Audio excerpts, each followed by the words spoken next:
Most welcome डिजिटर्स, आप सभी लोगों का स्वागत है आपके अपने यूट्यूब चैनल डीजे सर पर। यदि दूर करना चाहते हो यूपी बोर्ड का फियर तो बने रहना डीजे सर चैनल के नियर। इस बार कोरोना का नहीं चलेगा बहाना और हर हाल में है आप सभी को बोर्ड पेपर में जाना। यदि करना चाहते हो बोर्ड में अच्छे नंबर की अर्निंग, यदि करना चाहते हो बोर्ड एग्जाम में अच्छे नंबर की अर्निंग, तो करना पड़ेगा अपने नींद की बर्निंग।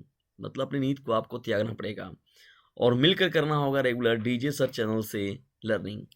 मोस्ट वेलकम डिस्टेंस, आज का ये बहुत ही महत्वपूर्ण सेशन है डिस्टेंस अर्थशास्त्र के विद्यार्थियों के लिए और क्लास 12th के लिए, क्योंकि इसमें हम लोग बात करने वाले हैं उनके दीर्घ उत्तरी प्रश्नों की सीरीज के बारे में।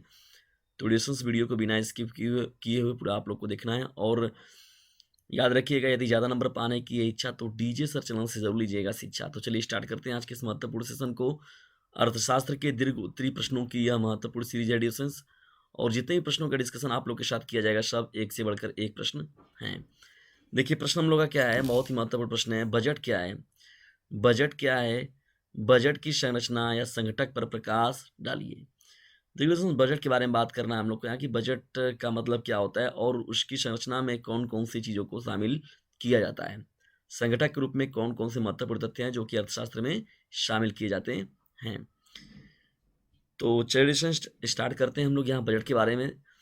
देखिए जब भी बजट का मतलब क्या होता है, अभी देखिए हाल ही में बजट जानते हैं कि बजट वगैरह बनी, केंद्र सरकार का बजट, राज्य सरकार का बजट या पारिवारिक बजट देखा जाए तो ये सभी तथ्य जो होते हैं हम लोग को सुनने देखने को नियमित तौर पर बार बार मिलते रहते हैं। ठीक है ना?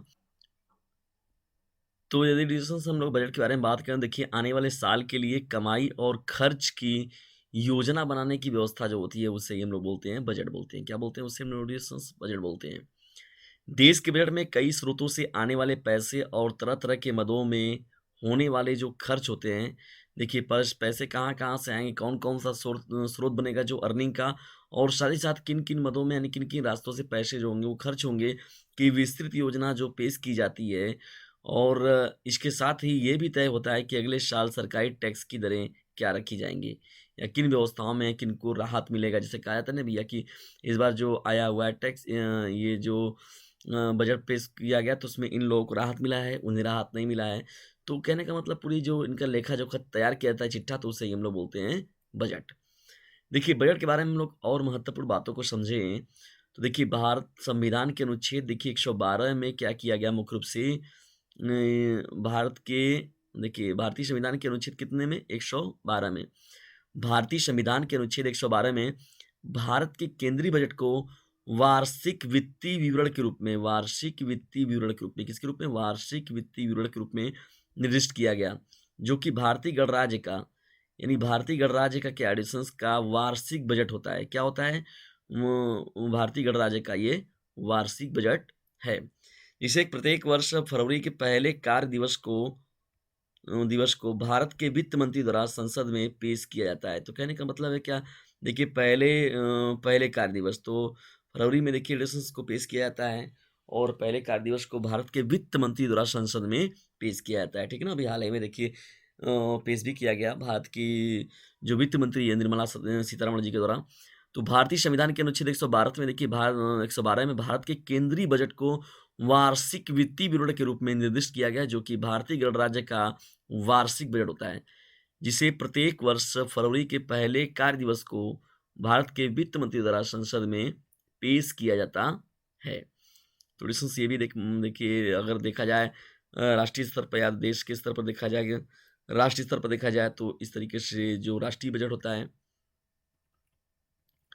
चलिए बढ़ते हैं आगे। यहाँ पर हम लोग बजट के घटक के रूप में अगर हम लोग बात करें, देखिए बजट के घटक के रूप में और बजट के घटक में कौन-कौन सी बातें और महत्वपूर्ण से आएँगी, उन सभी पर जो होगा हम लोग अध्ययन करेंगे।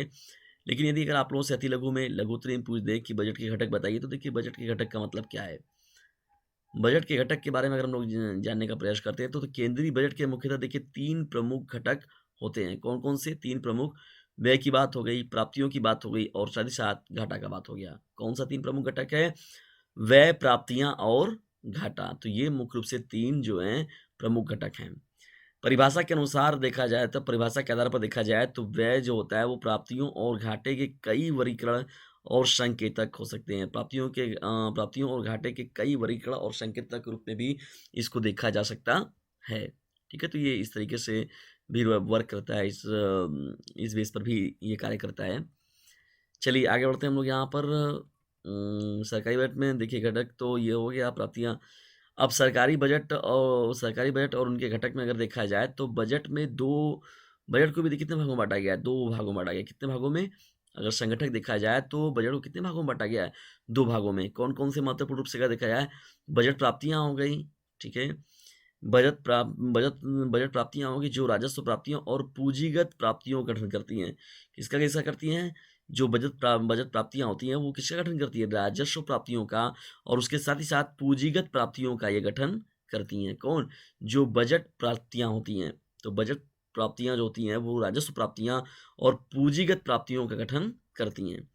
और बजट व्यय जिसमें राजस्व व्यय और पूंजीगत व्यय को शामिल किया जाता है। तो इसका मतलब, कहने का मतलब क्या है कि जो भी बजट होता है तो उसके घटक के रूप में अगर देखा जाए तो बजट प्राप्तियों में अगर देखा जाए तो राजस्व प्राप्तियां और पूंजीगत प्राप्तियां, और उसके साथ बजट व्यय में देखा जाए तो राजस्व व्यय उसमें आता है और मुख्य रूप से, और पूंजीगत व्यय आता है। ये संगठक के रूप में होते हैं, ठीक है ना, घटक के रूप में।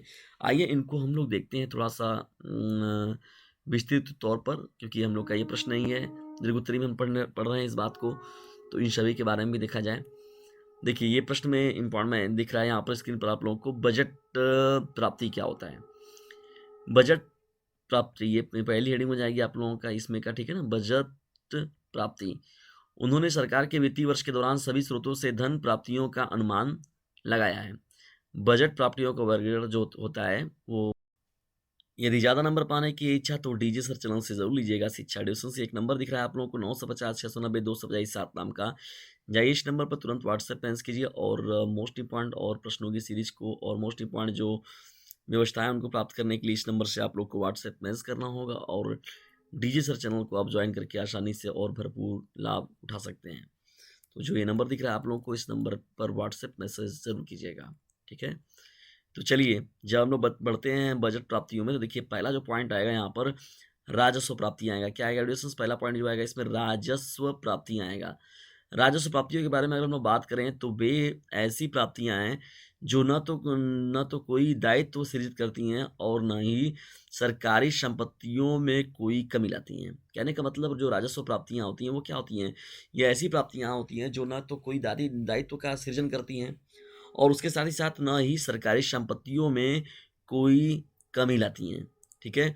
उन्हें आगे कर प्राप्तियों में विभाजन किया जाता है, जैसे आयकर हो गया, ठीक है ना, इसमें आयकर को शामिल किया गया, कारपोरेट कर हो गया, आयकर हो गया, कारपोरेट कर हो गया, बहाना शुल्क हो गया, जीएसटी हो गया, आदि जो है, जो भी इतने व्यवस्थाएं देखने को मिलता है, यानी आयकर, कारपोरेट कर, बहाना शुल्क हो गया, जीएसटी हो गया, आदि गैर कर रसीदें जैसे जुर्माना हो गया, विशेष मूल्यांकन मुदान और दान हो गया, ये सभी की सभी जो व्यवस्थाएं होती हैं वो राजस्व प्राप्तियों के अंतर्गत ही देखी जाती हैं, ठीक है ना।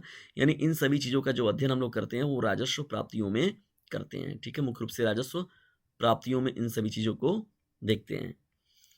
चलिए बढ़ते हैं आगे, यहाँ पर हम लोग और कुछ तथ्यों को देखते हैं। यहाँ पर डिस्टेंस देखिए दूसरी महत्वपूर्ण पॉइंट क्या हो जाएगा इसमें, पूंजीगत प्राप्तियां। पूंजीगत प्राप्तियों में अगर देखा जाए तो पूंजीगत प्राप्तियां कौन सी होती हैं? तो पूंजीगत प्राप्तियां मैंने बताया था पहले कि आप लोग को बजट प्राप्तियों में कौन था, पहला राजस्व प्राप्तियां। अब दूसरा जो पॉइंट है यहाँ पर पूंजीगत प्राप्तियां, वे ऐसी प्राप्तियां होती हैं जो सरकार के लिए या तो देनदारी सृजित करती हैं या परिसंपत्तियों में कमी का कारण बनती हैं, ठीक है। उन्हें ब्याज भुगतान के तौर पर देखा जाए तो ऋणों की वसूली और निजी क्षेत्र की संपत्तियों के विनिवेश के रूप में भुगतान किया जाता है। तो पूंजीगत प्राप्तियां इस प्रकार से होती हैं। यानी बजट प्राप्तियों में अगर देखा जाए तो पूंजीगत प्राप्तियां जो होती हैं जो सरकार के लिए या तो देनदारी सृजित करती हैं या परिसंपत्तियों में कमी का कारण बनती हैं, ठीक है। तो जब इसका हम लोग अध्ययन करते हैं तो इन प्राप्तियों को, यानी इन बजट प्राप्तियों को हम लोग पूंजीगत प्राप्तियों के अंतर्गत देखते हैं। चलिए बढ़ते हैं यहाँ पर आगे, हम लोग अपने डिस्कस विस्तृत उत्तरी प्रश्नों की सीरीज को लेकर बजट के संगठक के रूप में जो बातें कर रहे हैं हम लोग। देखिए बजट जब प्राप्तियां होंगे तो बजट व्यय की बात करना भी यहाँ पर स्वाभाविक है। तो बजट व्यय के बारे में अगर हम लोग बात करें तो सरकार के वित्तीय वर्ष के दौरान अनुमानित व्यय जो होता है, देखिए सरकार के वित्तीय वर्ष के दौरान जो अनुमानित व्यय होता है उस अनुमानित व्यय को ही हम लोग बजट व्यय कहते हैं। सरकार के व्यय का वर्गीकरण जो होता है डिस्कस, वो निम्नलिखित तौर पर होता है, ठीक है ना। किस किस बेसों पर जो होता है कि कैसे कैसे यहाँ पर व्यय का बजट किया जाए बजट का व्यय किया जाएगा, तो उस पर बातें हो रही हैं।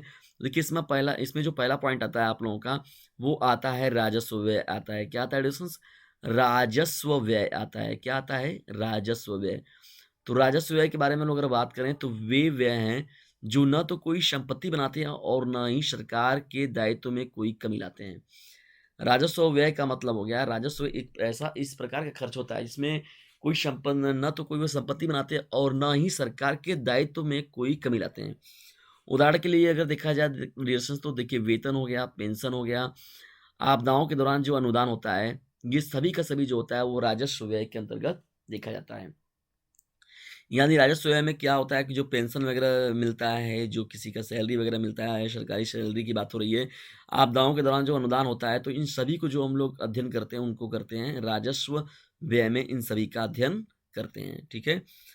चलिए महत्वपूर्ण पॉइंट में हम लोग बढ़ते हैं आगे। यहाँ पर देखिए दूसरा महत्वपूर्ण पॉइंट क्या हो जाएगा?